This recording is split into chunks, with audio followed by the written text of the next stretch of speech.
And I'm back with you live as we continue to look and analyze the results coming to us out of New Hampshire. Big night for Donald Trump there. Nikki Haley just having given her concession speech, thanking her family, thanking the Sununu's for all their help and support throughout the state of New Hampshire. But you know what? It just wasn't enough. Let me show you right now. We are waiting on Donald Trump with the expectation that he is coming forward with a victory speech. Big, as I said, very big win for the former president of the United States there as we consider all that has transpired there in the state of New Hampshire. Donald Trump winning it pretty darn handily. I mean, there's no other way to put it. This was really quite something to see, and called so early in the night. You know, usually these things, they take a little time and you don't expect it. Like literally 8 o'clock, the polls close and boom, presto. What do you know? You got the results in. Associated Press coming across the wires, the tape saying, you know what, Donald Trump, he has won. It's really pretty amazing to see, and yet not surprising. I got to say, being from that state, like, it can be interesting at times. I would say that the polls were not perhaps entirely truthful in that Donald Trump tends to surprise to the upside, and that's what we saw yet again. People not always wanting to say, yeah, I'm voting for Trump, especially maybe for whatever reason in New Hampshire. They are protecting that privacy. But then when they went out to the polls today, wow. We saw him earlier today. I've shown you this, but I want you to see it again. Here he is in Londonderry, New Hampshire, and he's talking about the very issue that I think is going to be central to this entire campaign, and it is the border. And it doesn't matter if you're on the northern border or the southern border, the border, ladies and gentlemen, it matters. Northern border is a huge deal here. We talk all the time about Equal Pass Texas and what's going on at the southern border. It's a huge issue here at the northern border. What are you hearing from voters? Bad too. It's getting bad. I mean, it's getting bad. But now it's lightening up because it's so easy. They don't have to come here. It is. You have to watch both borders, and you have to watch fly-ins. You have to watch everything. But the southern border is like nobody's ever seen. But the northern border is bad too. They have done a terrible job. This is one of the worst things. I believe it's one of the worst tragedies ever to befall our country. I really do. I think it's one of the great tragedies in the history of our country, what they've done. Either they're very stupid, which I don't believe they are, or they hate our country. It's very simple. It can be nothing else. They're very stupid or they hate our country. To allow millions of people to come into our country totally unchecked, totally unvetted, it's not even believable. And it's the biggest issue now. You know, the economy was big and inflation was big. It's all big. But this, I think the border issue now is the biggest. We had the greatest border, the safest border in recorded history. And that was 3 years ago. Now we have the worst. I think we have the worst border anywhere in the world. I don't think any country, a third world country, never had a border like this. For people that might not have their mind made up tonight or today going to those polls, they might be deciding between you and Nikki Haley still. What would you want to tell those voters? Well, look, if they want a great... You know what? I think a lot of people had made up their mind. Maybe they weren't just so forthcoming with it, perhaps with some of those pollsters, but clearly they made up their mind. New Hampshire voting overwhelmingly, really massive win there. Nikki Haley just finished her concession speech, and she thanked her family. She thanked, as I said, the Sununu's. The problem Nikki Haley had, and I'm just going to say it, is that she is perceived, and it's what she's going to continue to have a problem being, she is perceived as too much establishment. In other words, that's where all the money is. That's where all the established elites are going. Her support in New Hampshire coming from sort of these establishment players. And that's what a lot of voters ultimately just don't like. They don't like. And so Nikki Haley is perceived as part of that system. And thus, I don't know where she's going to take this thing from here. She did tell us moments ago that she's in it. She's in it. She's a fighter. She's not going anywhere. Look, I would say this. Comeback kid being Bill Clinton, right? Didn't he lose New Hampshire and yet went on to win South Carolina? But you'd have to expect that she'd win South Carolina. This is her home state. And already you look at the poll numbers there. She doesn't stand a chance. So everything that we've seen thus far really seems to indicate Donald Trump is out in front. Now, I'm not saying that she needs to go home, that she needs to go packing. I mean, I would think about it if I were investing in the campaign, right? Think about that. All the money that you may be flushing down the drain. Do think about that, those investors that are backing her. But in terms of the overall process, sure, she wants to go for it, go for it. I don't think it's going to make a difference. You can buy all the campaign ads you want in the state of South Carolina or any other state for that matter. And the good news about what's happening right now at this specific moment in time, and it's a rare thing, it's a special thing, but I think that people are just seeing through all of it. And so as a result, you're able to cut through in different ways. I mean, heck, we're right here, right now, right? Streaming live without all the bells and whistles of a cable network. And you're here listening to me. I'm talking with you. This is a live show, by the way, I should point out.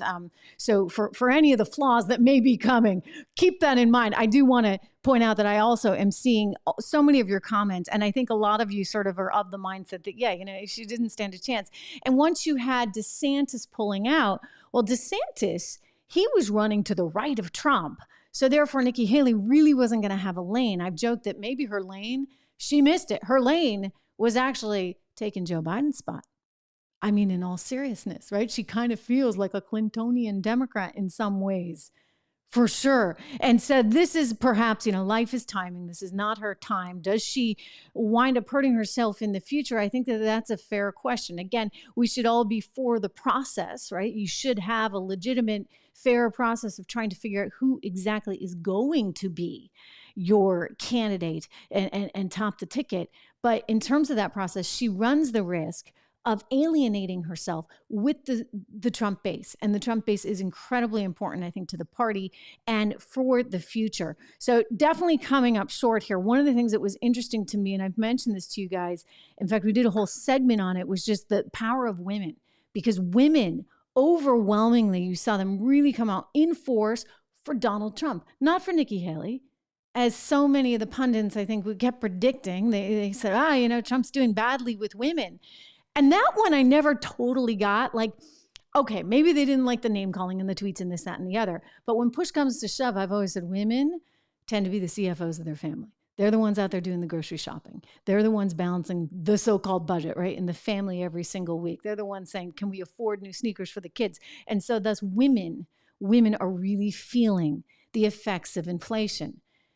Women don't like the idea of their children not having the same opportunities because we're too busy bringing in everyone from all over the world and not accounting for them in the process. And so women, ultimately, when we looked at the poll numbers just yesterday going into this, I mean, you look at them overall, Donald Trump was about 10 points ahead overall, but with women specifically, he was 17 points ahead. Women in New Hampshire overwhelmingly coming out in droves for him. So again, just amazing here. I mean, just incredible really to see how successful he was. And this is in spite of all the money being spent on Nikki Haley. Tremendous. Look, I could be wrong, but I'm pretty darn certain that this is going to be the GOP candidate in 2024. I'm not sure what would have to happen to not have that actually come into being. Sure. Let me show you a little here. I think this we will is close it up. I think it's going to be very. Just point out that one of the points I keep making is authenticity is so important in today's day and age, and that's, I think, communicated. Very much here. There's no teleprompter here. I actually have one, and when I first started, I actually tried to use it. I'm like, well, this is just painful, because I think so much faster than I can possibly type all this into the teleprompter. So I just ditched that thing pretty soon. And you know what Donald Trump figured out? The teleprompter was totally a waste of time. So here he is speaking with Fox. Fox's Brian Kilmeade on his plane, landing in but actually the place where I was born, Portsmouth, New Hampshire, town last night, talking about what he was planning, how he was thinking about the future. And then Brian did ask him a little bit about those teleprompters and notes, etc. Watch. Well, we want to close it up. I think we will close it up. I think it's going to be very successful, and we're having a lot of fun. Where are the notes? Where's the teleprompter? What's going on? I don't need too many notes, unlike Biden. You get it, right? I mean, but that's part of the problem, ladies and gentlemen. Biden needs a lot of notes. Biden needs a lot of help, a lot of hand-holding. He needs his wife there to escort him off the stage. He's not quite sure where he is, where he's going. He doesn't know people's names. He looks down at the note card to figure out who he can talk to in terms of the reporters. And then he blabs it out. Well, I don't know let me see. Who do they want me to call on? And so the whole thing becomes very orchestrated, and people feel that and they sense that. And that's going to put him in a lot of jeopardy. As far as New Hampshire goes, I think Nikki Haley ran into the same kind of problem. We've heard a lot of the same talking points from her. None of it felt entirely impromptu, even if it was. And thus, that sort of staid candidacy really feels like it is a thing of the past. Now, I don't know if you're going to be able to continue to get candidates like a Donald Trump. I mean, he's incredibly, incredibly unique and has a lot of, I was going to say sophistication, but it's not even that. I'm going to go back to use a French word, je ne sais quoi, out there on the campaign trail, because he's able to relate to people. He can talk with sort of a common man's touch, so to speak. He can be self-deprecating, he can be entertaining, and he can go totally, totally off prompter. And his staff is like, oh my gosh. But Nikki Haley didn't and doesn't have that ability. Ron DeSantis doesn't have that quality. And I think it's sort of a rare thing. It comes along every so often. And by the way, it's not party specific, believe me. I mean, Bill Clinton had a lot of that going on, right? Sort of the ability to entertain a crowd, to relate to a crowd, to make people feel important. I think bottom line, whatever you want to say about him, and certainly there's plenty to say, he did like people. He actually legitimately liked people. And so there was a big, vast difference between him and his wife, who may have been what you call an introvert. And so what was she doing in politics? I'm sorry, there's no room for introverts in politics. You need people that legitimately like other people. You could see that with Reagan, for example. You could see that, not with Bush Sr., but of course his son. You saw that again, like this genuine sort of interest in people. And while I don't think Obama liked people very much, I'll tell you this, he was a funny guy. I mean, I remember being at the White House Correspondents' Dinner, hearing Obama speak after Jon Stewart.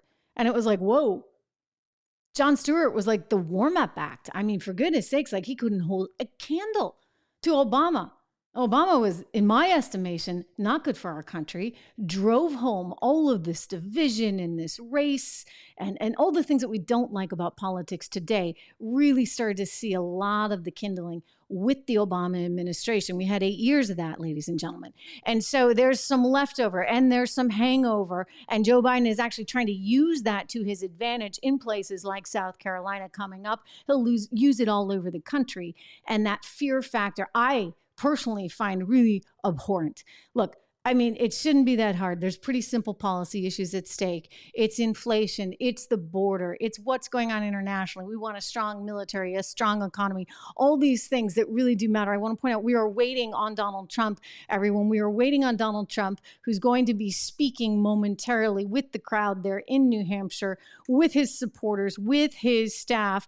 In the meantime, I do want to go out to some of your comments and some of your questions. Again, we are waiting, I want to point out, on Donald Trump to hear him speak there in the great state of New Hampshire, my home state. Good to see you guys, all of you here. I've been like popping on and off all day today. This is like the most, what are we, like 3 times live today? But it's important. It's important. We're going to have a lot of moments like this that are extremely important. And I want to be here with you. I am here every single step of the way with analysis, with guests, with all the things that you're going to need in order to, I mean, you may know who you're voting for, but in order to think about all of this really in a sophisticated and important way. There's so much going on. I mean, we were talking in today's show. If you didn't watch today's show, you should go back and watch it. We aired that right around maybe 3:30 or so today. And we got into some of these big things, like, for goodness sakes, what's going on in Texas right now. I just saw a clip of Ron DeSantis. He's out fighting hard, saying Texas should go all the way with this thing.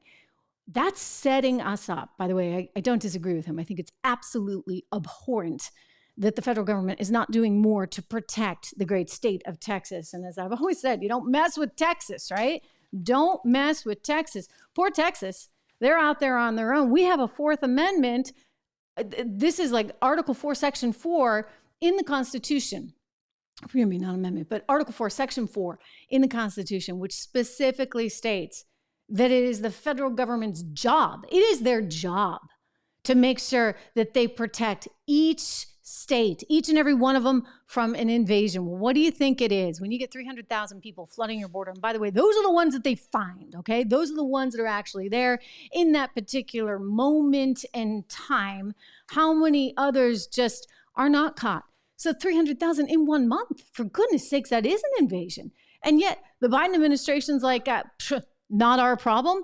Even worse, ladies and gentlemen, the Biden administration's take on this is that somehow not only is it not worth dealing with, only if perhaps they can get everybody into the state and give them a process towards citizenship. They want more money to be able to bring more people in.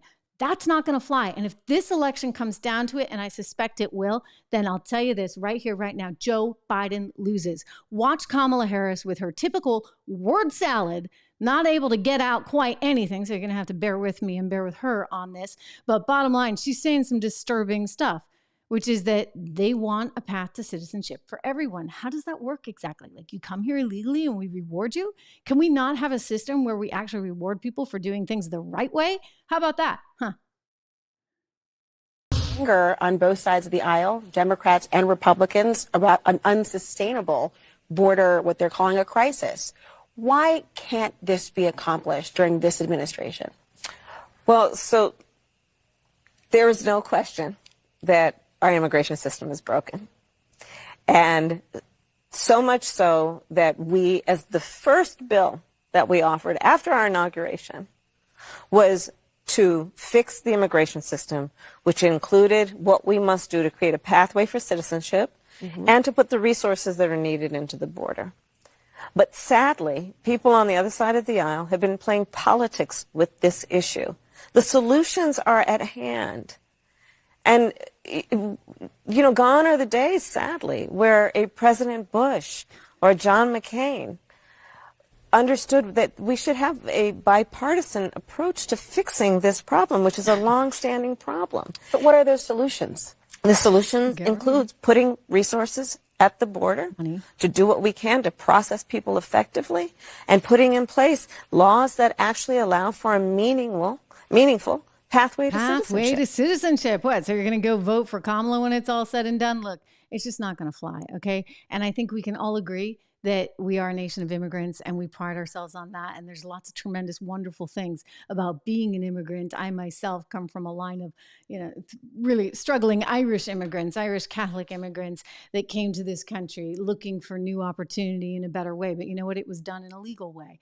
And I don't think that's asking too much. Let's try to create a system where people can come here legally rather than saying, okay, we're going to reward you. You walk in the door and, hey, Gavin Newsom's got free health care. Doesn't matter. It's going to cost him an extra $2 billion. He's already $68 billion in the hole. Right? That's their deficit in the state of California.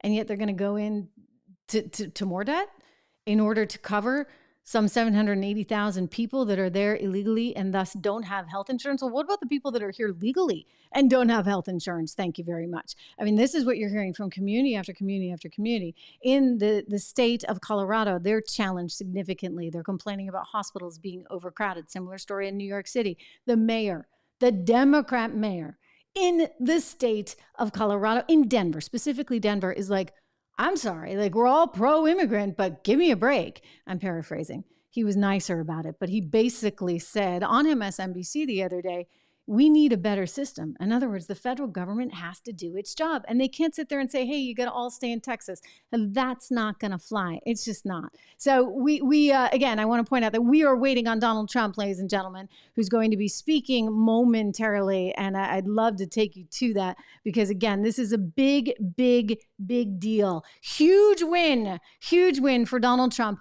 over Nikki Haley. Am I surprised? No, I anticipated that it would be this way. I was hesitant to actually give you any information as we were earlier in the show because it's so important. We're still waiting on. It was so important, of course, that everybody get out and vote and do their part and not think that it was done just because. Let me see if I can show you any of this here. Is it coming up? Let's see. Giving this a shot here in eChem. Not so sure that is happening, but here, let's try again. Let me see if I can bring you at least what we're seeing out of AP right now in this moment. You can see some of there. Take a look at that right there. We're seeing that they've got a shot on the White House. We've got New Hampshire vote counting that's still going on. Nikki Haley's campaign headquarters. They left the party early, I guess. And then, of course, Donald Trump Again, we're waiting on Donald Trump to speak there in the state of New Hampshire. Big, big victory, and I'm sure he is absolutely, positively thrilled. It's good that he can actually be there. Don't forget, there was a slight chance he wasn't actually going to make it. He wasn't going to make it because, well, he had too many legal issues going on, right? Hey, if you have not, please make sure that you subscribe to this show. We're going to continue here waiting on Donald Trump. It's really, really important that not only do you subscribe, that you hit the bell, because that little bell, I think it's like right down there, if I'm getting my angles right. It's really important that you do that. It's important because then you know when I am going to be here live. Critical stuff. Again, waiting on Donald Trump as he gets ready to accept the state of New Hampshire's nomination, first in the nation, nominating him for the presidency of the United States. I should point out that Joe Biden did win his write-in ballot against Dean Phillips. Nobody really knows who Dean Phillips is, let's be honest. But I give Dean credit because he does recognize what other Democrats should try to recognize, and that is that this president should have been primaried. Big time. I mean, you want to talk about a power vacuum. That's kind of frightening, actually. It's such a big power vacuum right now within the Democrat Party that they can't figure out how they get this guy to move aside. There was the JP Morgan analyst, remember, who came out with his report in January for his sort of prognosis for 2024. And he said he thinks that Joe Biden is going to step aside for health reasons, potentially. That would be interesting to see, right? Health reasons, whatever that is, and that they would put somebody else in. Perhaps that's why we keep hearing from the likes of Gavin Newsom. But, it's good luck on that. I mean, he's got some policy issues that I don't think he can overcome. Unfortunately for the Democrats right now, they have dug themselves in so far. And so they no longer feel like they are the party of the middle class. They no longer feel like they are the party of the working class. Instead, they have become the limousine liberals, the party of the elites, the party that nobody has anything in common with. And they're out there saying, oh, I'm fighting for you. I'm fighting for you. And then you realize, no, they're only fighting for this sort of subset of America. And by the way, they're not doing a very good job on that subset either. And so I think ultimately this election just comes down to one thing and one thing only. Who is going to fight for you? Who is going to look out for your interests? Is it going to be Joe Biden and the Democrats, or is it going to be Donald Trump and this sort of ragtag, for lack of a better word, MAGA group? And you see it over and over again. That's what we saw out of Iowa, all the exit polling showing that sure enough, people felt very strongly, very, very strongly that it would be Donald Trump that was there looking out for them. So Nikki Haley did not do well tonight. She had banked on doing having a much better showing, if you would, in the state of New Hampshire. She had New Hampshire big time Republicans taking her all over the place. It seemed like everybody liked her, except they didn't.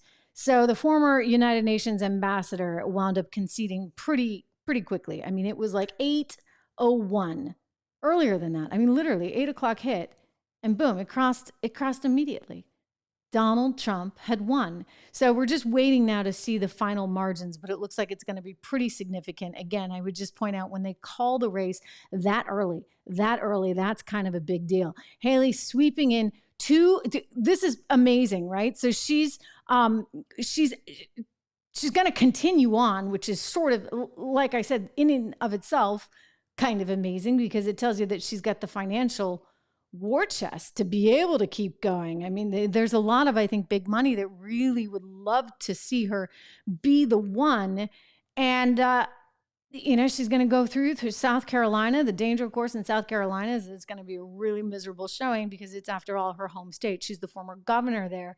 And right now you've got some really, really big people in the state of South Carolina that have already come out in favor of Donald Trump.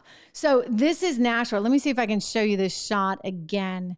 I'm going to take you to Nashua, New Hampshire, where we are waiting, ladies and gentlemen, on the former president of the United States, who's going to be speaking, as I said, momentarily there.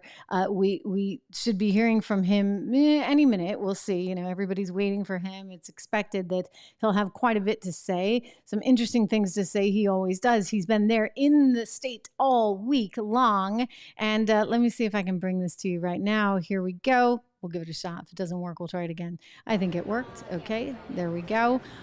So again, this is New Hampshire primary results coming to us. These feeds are from AP, and they're showing us Nikki Haley's campaign headquarters, Donald Trump's campaign headquarters, New Hampshire vote counting that's still going on, and of course, Washington, D.C. So we got one eye on this here, and then I'm here with you as well. And I just want to go to some of your comments again as we wait on the president, the former president of the United States, as we wait for him to actually take to the podium and address the crowd there.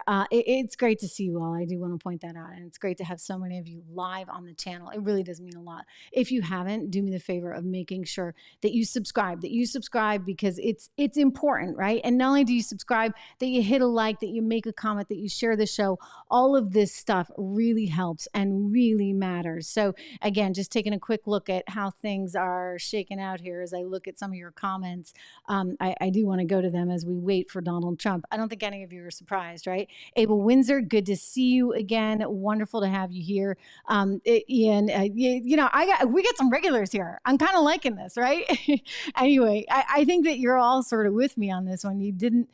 You're not seeing this as a huge surprise because the expectation was, yes, that she really would struggle up against Donald Trump. But you never know, right? Like you absolutely never know when it comes to a place like New Hampshire. I should point out you have a lot of independent voters that may actually lean more left, that were going into the polls today to kind of show their support because they didn't want Trump to win it.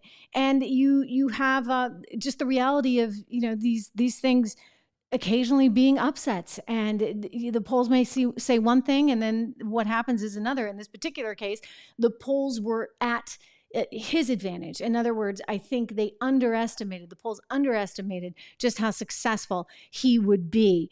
We're going to have a packed show. So we're going to be bringing to you portions of his live event there that's happening momentarily. We're going to get to some of her comments, which I was just listening into.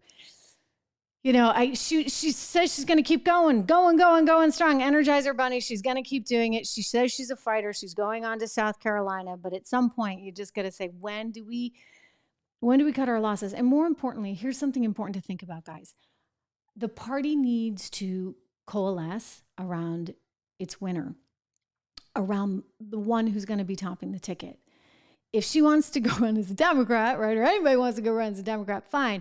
But at some point, you have to say, all right, we're going to fight fire with fire. And we've got quite an engine operating behind Joe Biden that's willing to do a whole lot of things that, I look at the South Carolina stuff, a great example. And some of the rhetoric that I heard from his speech in South Carolina really struck me as extremely aggressive, extremely extremist, and really disappointing. It's un-American. It's not who we are. We are a meritocracy that rewards everyone for their hard work and encourages that success. And granted, we know it's not perfect and little luck goes a long way and all those things. I'm not saying this country's perfect, that there's not bad parts of it and pockets of racism, etc. But for the most part, America, the reason everybody wants to come here to get 300,000 people coming just in the month of December alone, the reason is why?